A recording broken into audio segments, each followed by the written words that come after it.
il y a un désir ardent de la part de Dieu pour son peuple.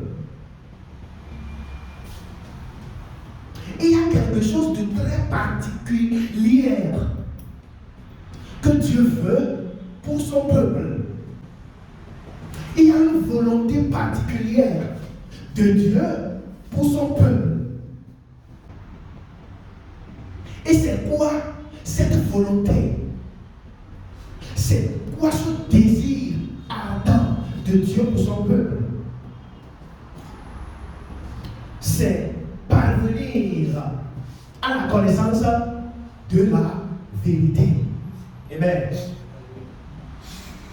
C'est parvenir à la connaissance de la vérité.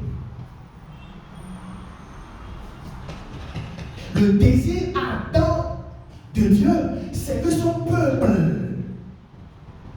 parvienne à la connaissance de la vérité. Regardez Osée 4, verset 6. Mon peuple est détruit parce qu'il lui manque la connaissance. Mon peuple est détruit parce qu'il lui manque la connaissance. La version que vous aviez donnée.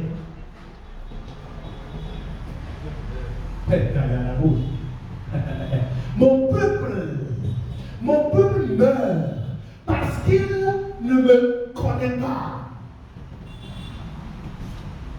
Mon peuple meurt parce qu'il ne me connaît pas. Maintenant, pourquoi son peuple est en train de mourir, en train de périr? Est-ce que c'est parce que son peuple ne jeûne pas? Est-ce que c'est parce que son peuple ne prie pas? Non. Est-ce que c'est parce que son peuple ne donne pas? Non. Est-ce que c'est parce que son peuple ne fait pas veiller de prière? Non. Tout ça c'est bien. Mais regardez, il dit mon peuple meurt, mon peuple souffre, mon peuple périt pour une seule chose, parce qu'il lui manque la connaissance. Donc, quand quelqu'un parle ainsi, il est l'impression que la chose devient son désir ardent pour son peuple.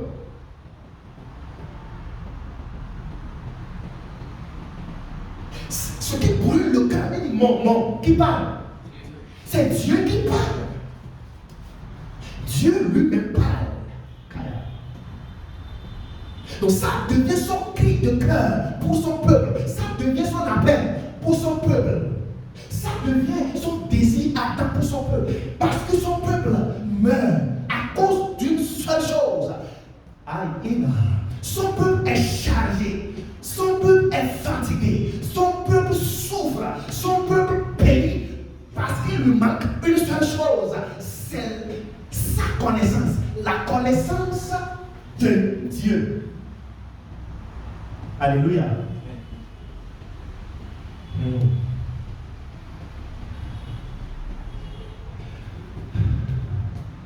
Parce que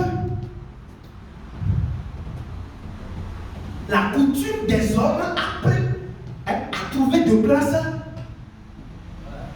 dans l'église. La coutume des hommes a trouvé de place dans l'église, dans le corps de Christ. La culture des hommes a trouvé de place dans l'église.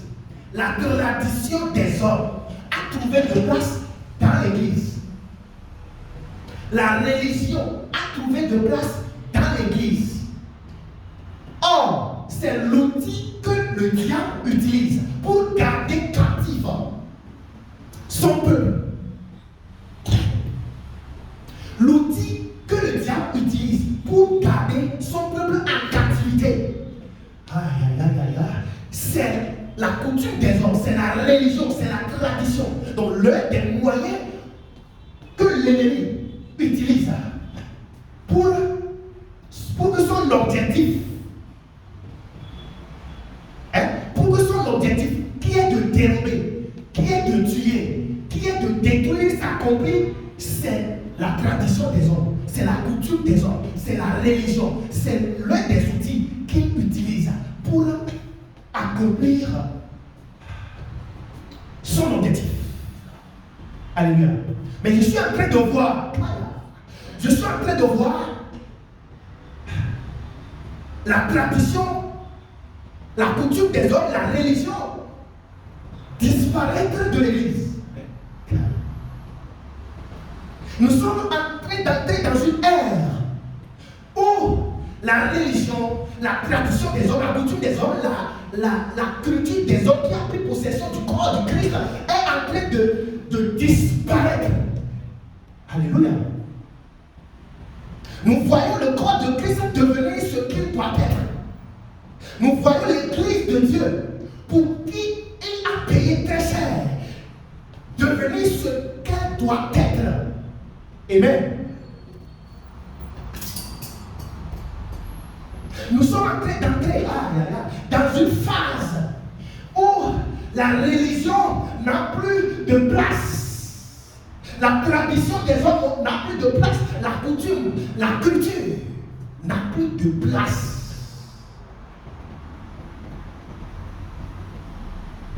Alléluia. Mon peuple meurt parce qu'il manque la connaissance. Or, il a dit, vous connaîtrez la vérité. Et la vérité vous affranchira. Donnez-nous ce verset. Jean 8, verset 32. Jean 8, verset 32. Jean 8, verset 32. Regardez ce que la même personne dit. Vous connaîtrez la vérité. Et la vérité vous rendra libre. Alléluia. Vous connaîtrez la vérité. Et cette vérité commune rendra libre. Rendra libre de quoi?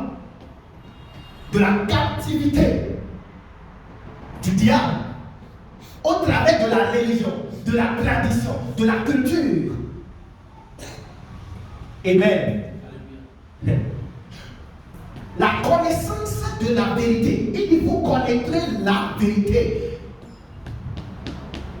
Et la vérité que vous auriez connue vous affranchira, vous rendra libre. Des préceptes établis par l'homme, des commandements des hommes.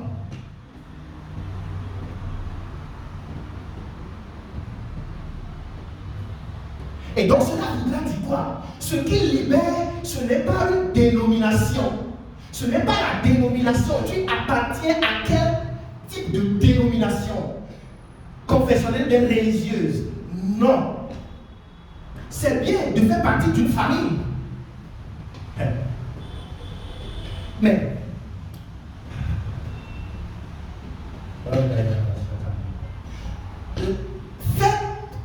faire partie d'une dénomination n'est pas la condition pour parvenir à la connaissance de la vérité. Vous pouvez faire partie d'une dénomination religieuse et ne pas parvenir.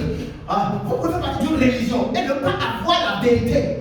Amen. Et donc vous connaissez la vérité. Et nous avons dit ici, la vérité ce n'est pas un mot. La vérité ce n'est pas un mot. Ce n'est pas une valeur. La vérité est l'identité de Dieu. Vous connaîtrez la vérité. Il dit, mon peuple meurt parce qu'il ne me connaît pas. Parce qu'il ne m'a pas connu, ne me connaît pas. Et là, il dit, vous connaîtrez la vérité. Donc, la vérité est l'identité de Dieu. La vérité est celui que Dieu est. La vérité est... Amen. La nature de Dieu. Et c'est qui? C'est Jésus-Christ. Alléluia. C'est Dieu qui est devenu homme pour le salut des hommes. C'est Jésus-Christ. Donc vous connaîtrez Jésus-Christ. Et Jésus-Christ, la connaissance de Christ va vous rendre libre. Amen. C'est pourquoi il a dit dans Jean 14, verset 6, il dit, je suis le chemin, la vérité et la vie. Je suis le chemin, la vérité et la vie. Donc Dieu dit qu'il est le chemin. Dieu en Christ, Dieu Christ dit qu'il est le chemin, la vérité et la vie. Maintenant, quand on dit je suis, qu'est-ce qu'on est en train de dire? Je suis ici. Donc, quand il dit je suis Sénat, cela veut dire quoi? Sénat est quoi pour moi? Mon identité. Donc, ou bien si je dis je suis élancé, c'est bon? Donc quand l'élancé me définit, donc l'élancé est celui que je suis. Donc du coup, quand il dit je suis le chemin, la vérité et la vie, donc cela veut dire quoi? La vie définit qui est Dieu. La vérité définit qui est Dieu. Donc en dehors de la vérité, on ne peut pas connaître Dieu. Donc Jésus-Christ est la vérité. Et Jésus-Christ est le Seigneur. Jésus-Christ est Dieu. Amen. Nous savons quelque part. Suivez très bien. Nous sommes en train d'aller quelque part. Nous sommes en train de mettre la fondation. Je suis en train de mettre la fondation. Super.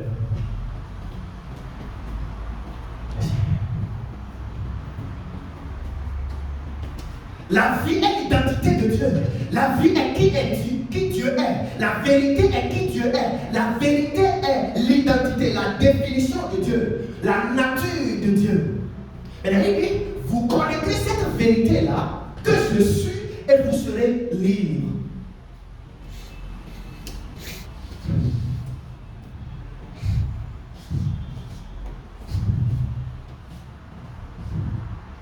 Vous savez, ce soir même, nous sommes aujourd'hui le 31 décembre. Ce soir même, vous allez voir un peu partout dans le monde un mouvement à partir de 01. C'est bon? Un grand mouvement mondial.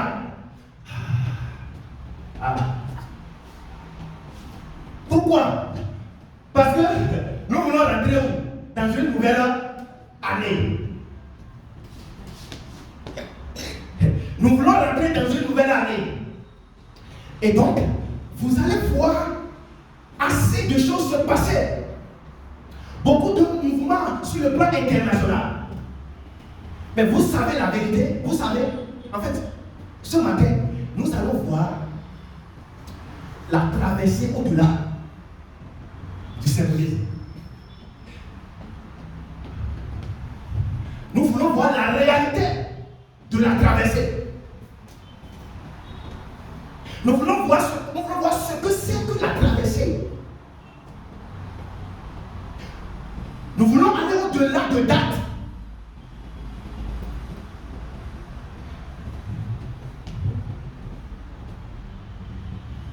Le calendrier devient contrôleur des hommes. Le calendrier est devenu contrôleur du peuple de Dieu. Le calendrier devient directeur qui dirige les hommes, le peuple de Dieu. Et donc, à cause de date 31, tout le peuple de Dieu s'aligne. Aujourd'hui, 31 vont s'aligner. Parce que une date, l'homme a mis une date sur le calendrier, une date de calendrier, a mis tout le monde entier, a conduit tout le peuple de Dieu à son obéissance.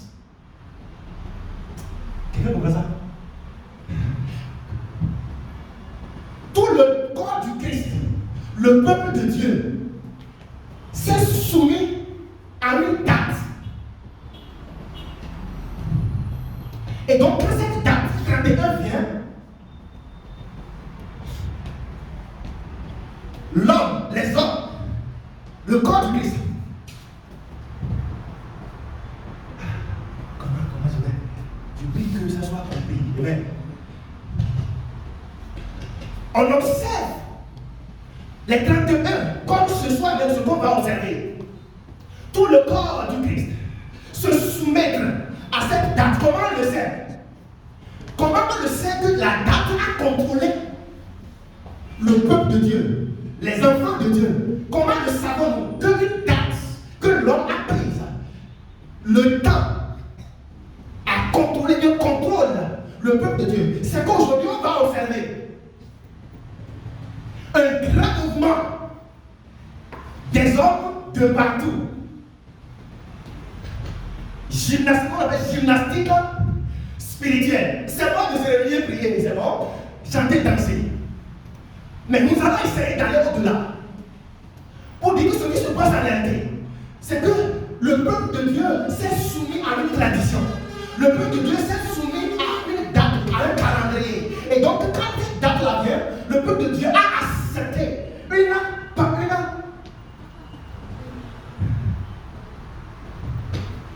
traversée particulière. Seigneur, que ma famille rentre dedans, que ma famille rentre dedans, que mes enfants rentrent dedans, que je rentre dedans. Aïe, aïe, aïe, aïe, aïe, aïe.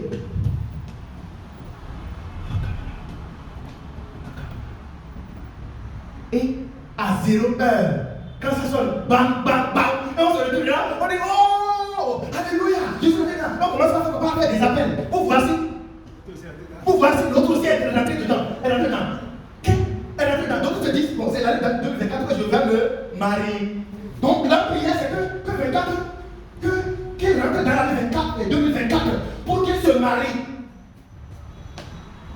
Donc, une année, une date devient contrôleur de l'objectif de l'homme. Amen.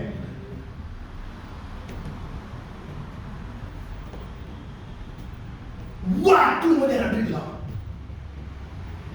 Et on soumet des objectifs aux circonstances, au temps, en tant qu'enfant de Dieu. Non, ce n'est pas à 0,1. Ce n'est pas à 0,1 que vous êtes rentrés.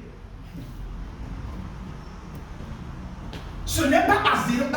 Frères et sœurs, chers internautes, un peu partout vous nous entendez présentement. Ce n'est pas aujourd'hui 31 décembre à 0,1 que vous avez traversé. Vous avez traversé depuis il y a très longtemps.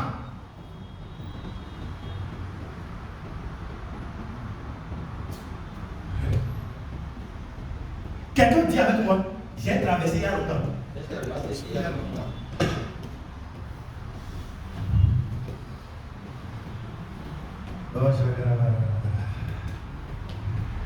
La traversée, ce n'est pas le 31 décembre, la nuit. La réelle traversée, ce n'est pas le passage d'une date à une autre date. Aujourd'hui ne diffère pas d'hier. Le 0,1 du 31 décembre ne diffère pas de 0,1 de 30 décembre. Le premier jour d'une année ne diffère pas du premier jour d'une année précédente, mais d'une nouvelle année et année précédente. Ou d'un mois. Aujourd'hui, c'est la même chose qu'hier, c'est la même chose que demain. Donc, c'est la tradition, c'est le calendrier qui a amené l'homme à ce niveau, qui a amené le peuple de Dieu à ce niveau. Sinon, en réalité, il n'y a pas une traversée.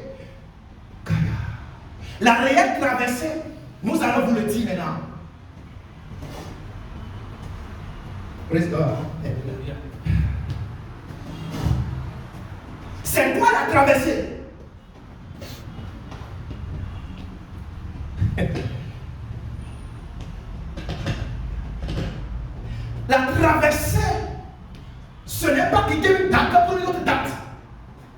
La traversée, ce n'est pas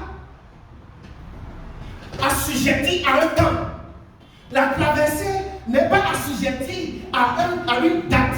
La traversée n'est pas assujettie à une circonstance. Non. La traversée est hors du temps. La traversée est hors de date. La traversée est hors des circonstances. Ah, ok, non. C'est quoi la traversée? La traversée, c'est une personne. La traversée, c'est la croix. La traversée, c'est Christ. La traversée, c'est l'œuvre accomplie de Christ. Vous allez comprendre. La traversée, ce n'est pas quitter une date pour une autre, un mois pour un autre mois, un jour pour autre jour, une heure pour une autre heure. La traversée, c'est Christ. La traversée, c'est la croix. Maintenant, on va voir Colossiens 2. Colossiens 2, verset 15. Colossiens 2, verset 15. Colossiens 2, verset 15. Il a dépouillé les dominations et les autorités et les a livrées publiquement en spectacle, en triomphant d'elles par la croix. Amen. Amen. Il a dépouillé. Il a dépouillé les dominations. Il, c'est qui? Il, c'est Jésus-Christ. La Bible dit, il a dépouillé. Il a désarmé. Dépouillé voudra dire désarmé. Maintenant, regardez le temps. Ce n'est pas qu'il va dépouiller.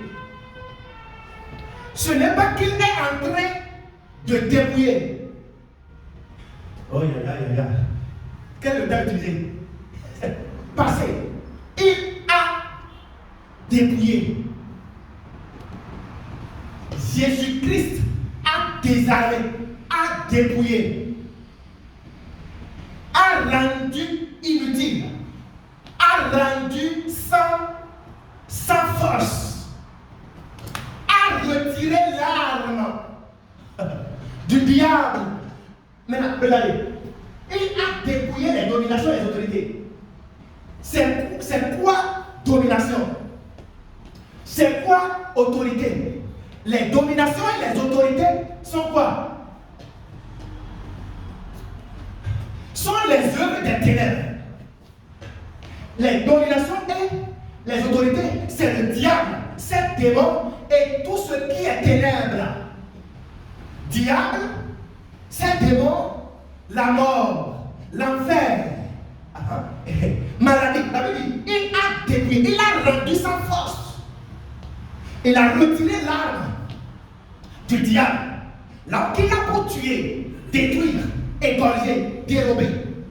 Jésus-Christ l'a déjà écrasé. Amen. Oh, les gens ne comprennent pas.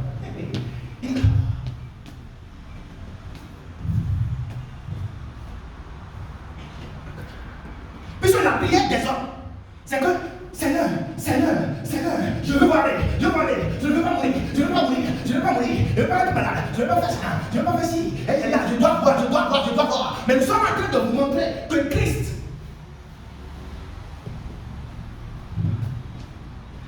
a déjà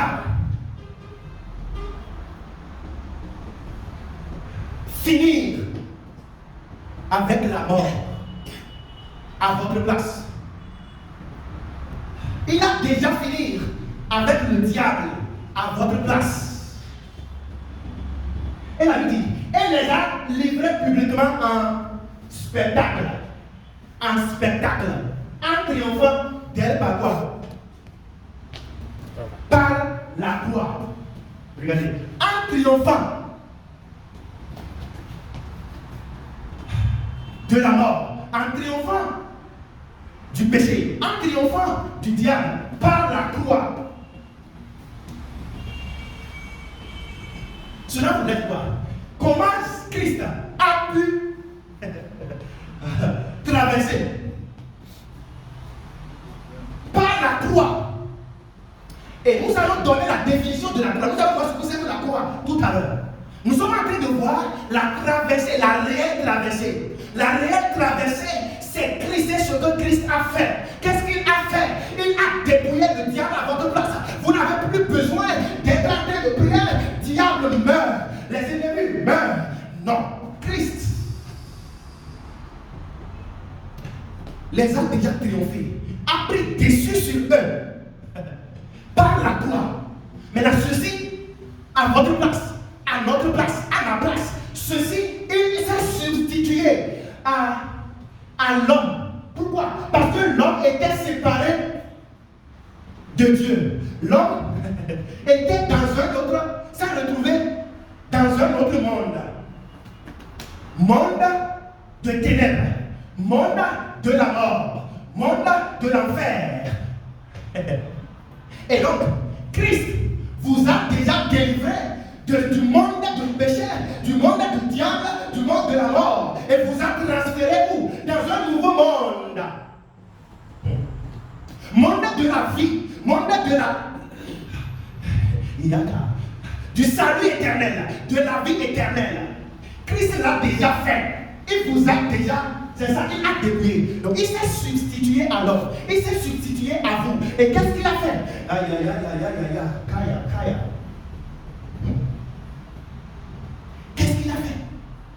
C'est quoi sa croix? C'est quoi la croix? Esaïe, c'est à toi.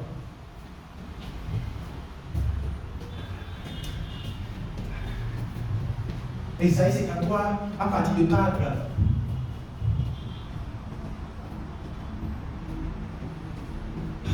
Cependant, ce sont nos souffrances qu'il a portées. Ça, c'est la croix. La croix qui vous a transféré des ténèbres à la vie, à la lumière. La traversée,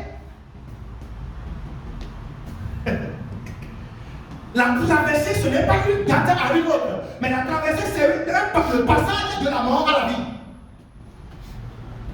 La traversée, c'est le passage de la mort à la vie. Mais avant ce passage de la mort à la vie, il y a un auteur, quelqu'un qui est responsable de ça. Ce n'est pas vous, ce n'est pas votre prière, ce n'est pas votre jeûne, ce n'est pas votre veillée, mais quelqu'un est responsable de votre passage de la mort à la vie. Frères et sœurs, vous êtes déjà passé de la mort à la vie. On vous a déjà transféré de la mort à la vie. Vous avez besoin de croire seulement. Et qui est responsable de cette traversée-là?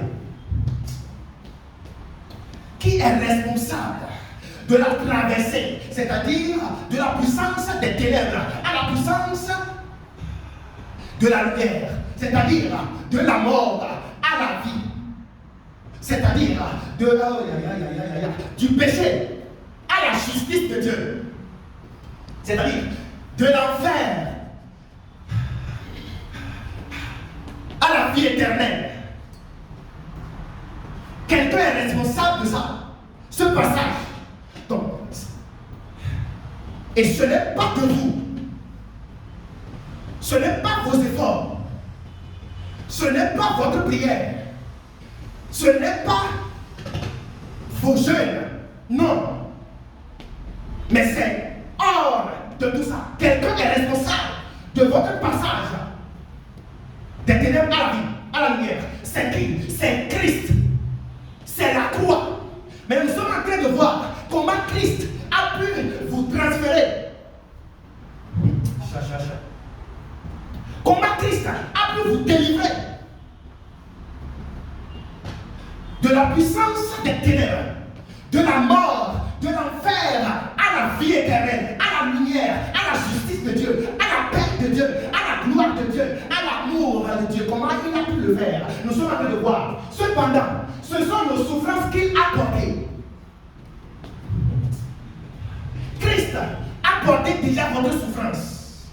Parce qu'il s'est substitué à vous. Oh, oh, oh. C'est de nos douleurs qu'il s'est chargé. Regardez le processus du passage. Regardez le processus de la traversée. Le processus de la traversée, ce n'est pas prière. Le processus de la traversée, ce n'est pas rassemblement. Le processus de la traversée, ce n'est pas jeûne. Le processus de la traversée, c'est la souffrance de Christ. C'est la mort de Christ. C'est l'ensevelissement de Christ. C'est la résurrection de Christ.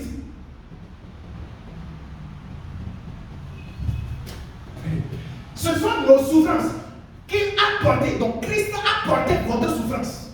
Aïe, aïe, aïe. C'est de nos douleurs qu'il s'est chargé. Christ s'est chargé déjà de vos douleurs. Il s'est chargé. Ce n'est pas qu'il va charger. Il sera, comment on dit? Il va se charger.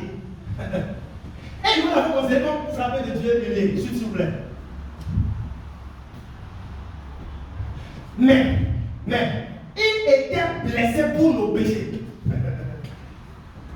Mais, Christ est blessé, brisé, écrasé. Pas pour ses péchés, pour vos péchés. Donc cela voudra dire quoi? Vos péchés sont déjà pardonnés. Parce que Christ a subi toutes les conséquences de vos péchés. Tout ce qu'il faut faire pour payer le prix de vos péchés, Christ l'a déjà fait. Donc cela voudra dire quoi? Aïe, aïe, aïe, aïe, aïe. Il vous a transféré déjà du royaume du péché au royaume de la justice de Dieu. Parce que lui, il s'est donné à la mort à votre place pour vos péchés. Regardez, brisé pour nos iniquités. Regardez le processus de la traversée. Le processus de la traversée, ce n'est pas balai. Ce n'est pas un balai particulier. Le processus de la traversée, ce n'est pas une offrande donnée. Ce n'est pas un sacrifice spécifique. Là, vous comprenez? Parce que nous allons voir des gens sur les carrefours se font quoi? Faire des sacrifices pour passer de 2023 à 2024. Regardez, ou bien pour que ceux qui n'ont pas pu faire dans l'année 2023 soient faits dans l'année. Regardez, ce n'est pas de cette manière. Il y a un seul sacrifice. Et le sacrifice, c'est le sacrifice de Christ. Ce n'est pas une idole particulière. Qui est le processus? La garantie de la traversée. Le processus de la traversée, c'est la mort de Christ pour nos péchés, pour vos péchés. Son ensevelissement, quelque chose s'est passé le troisième jour. Il est ressuscité. Nous allons voir tout à l'heure. Ok? Brisé pour nos iniquités. Maintenant, le châtiment qui nous donne la paix est tombé sur lui. Regardez le processus de la traversée. Le châtiment. Il faut un châtiment.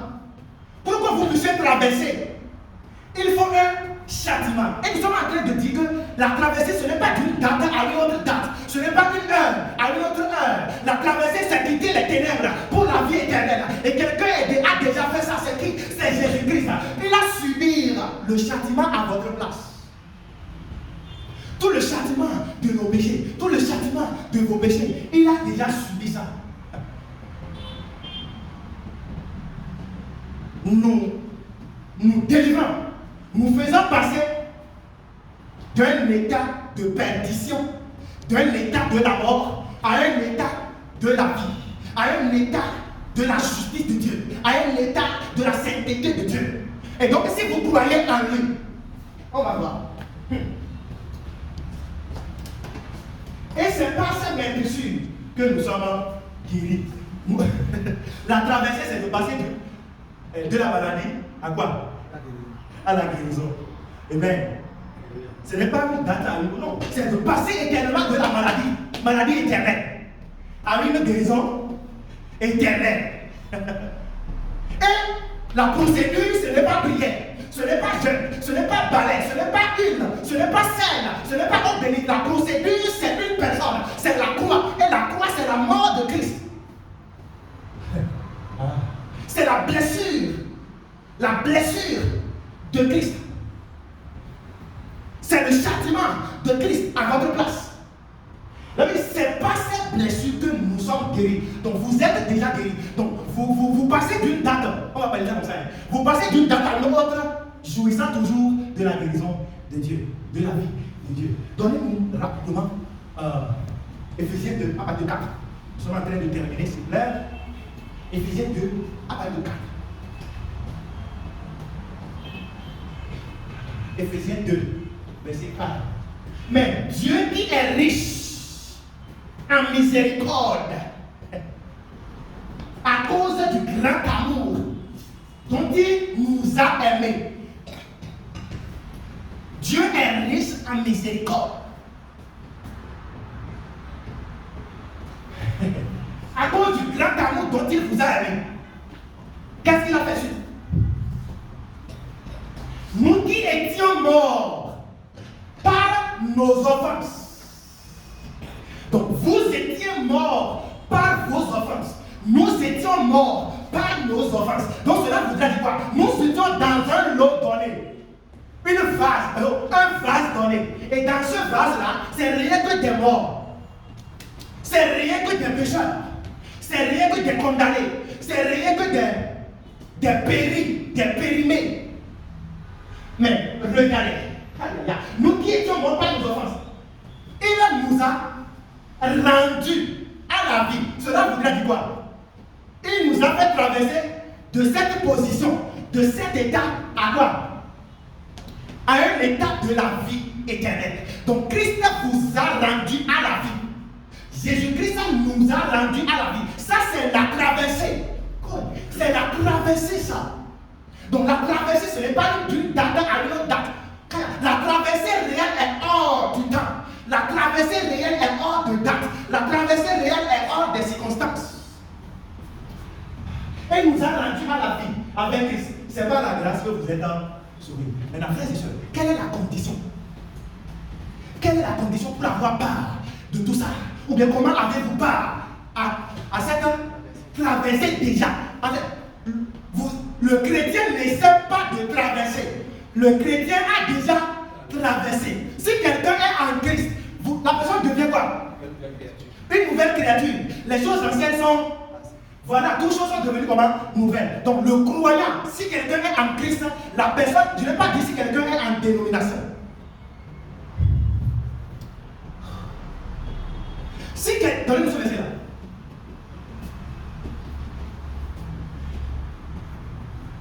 Deux Corinthiens 7, verset 17. Si quelqu'un est en Christ, si quelqu'un est en Christ, la Bible dit, il est une nouvelle créature. Si quelqu'un est en Christ, il est une nouvelle créature. Les choses anciennes sont passées. Les choses anciennes sont passées. Quelles sont les choses anciennes? Ce n'est pas une date. Ce n'est pas une heure. Même heure va revenir. 18 heures va revenir. 0 heure va revenir. Même jour va revenir. Mais c'est quoi les choses anciennes? Les choses anciennes, c'est la mort. Il n'y a plus de mort pour vous si vous acceptez Christ. Si vous êtes en Christ, il n'y a plus jamais de la mort éternelle pour vous. Il n'y a plus jamais de l'enfer pour vous. Il n'y a plus jamais de Okaminda Rosikataya. Et la Bible dit, voici, toutes choses sont devenues nouvelles. Cela veut dire quoi? Il vous a transféré des anciennes choses aux nouvelles choses. Il vous a transféré d'une réalité ancienne à une réalité nouvelle. Et ce processus, nous vous l'avons déjà décrit. Ce n'est pas par vos prières, ce n'est pas par vos jeûnes, ce n'est pas par votre sacrifice, ce n'est pas par balai, ce n'est pas par huile, ce n'est pas par dîme, mais c'est par le sacrifice de Christ pour vous. Amen. Amen. Amen. C'est pourquoi Jean 3, verset 16 a dit, car Dieu a tellement aimé le monde et il a donné son Fils unique Jésus-Christ afin que quiconque croit en lui, afin que quiconque croit en lui ne périsse point, mais qu'il ait la vie éternelle. Donc cela vous a dit quoi? Autre niveau de ce processus pour vous, pour l'homme, c'est croire. C'est la foi. Donc quiconque croit, quiconque croit ne meurt point. Donc si vous croyez, vous acceptez avec assurance, avec certitude que Jésus-Christ vous a déjà traversé, est le responsable de la traversée. Son sacrifice, sa mort, son ensevelissement et sa résurrection.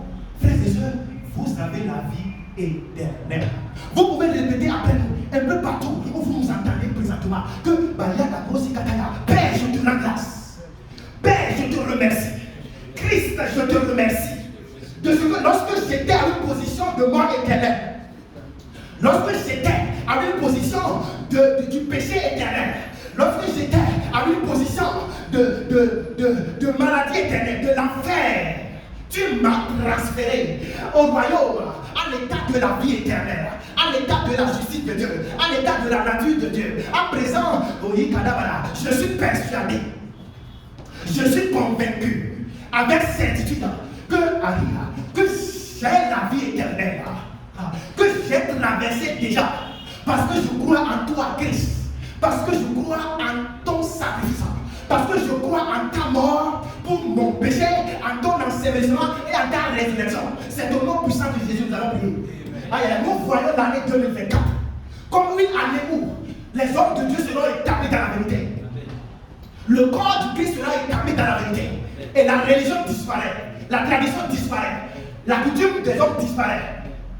La culture des hommes disparaît. Et ça ne reste que Christ. En fait, regardez, sur la montagne de transfiguration, regardez, qu'est-ce qui a disparu? La loi a disparu. Les prophètes ont disparu. Ça ne reste que qui? Jésus-Christ seul. C'est la prophétie de l'année prochaine. C'est la prophétie de l'année prochaine. La loi va disparaître. Les prophètes vont disparaître. Et ça va rester uniquement que la grâce. Ça va rester uniquement que Christ dans le message. C'est au nom puissant de Jésus que nous avons prié.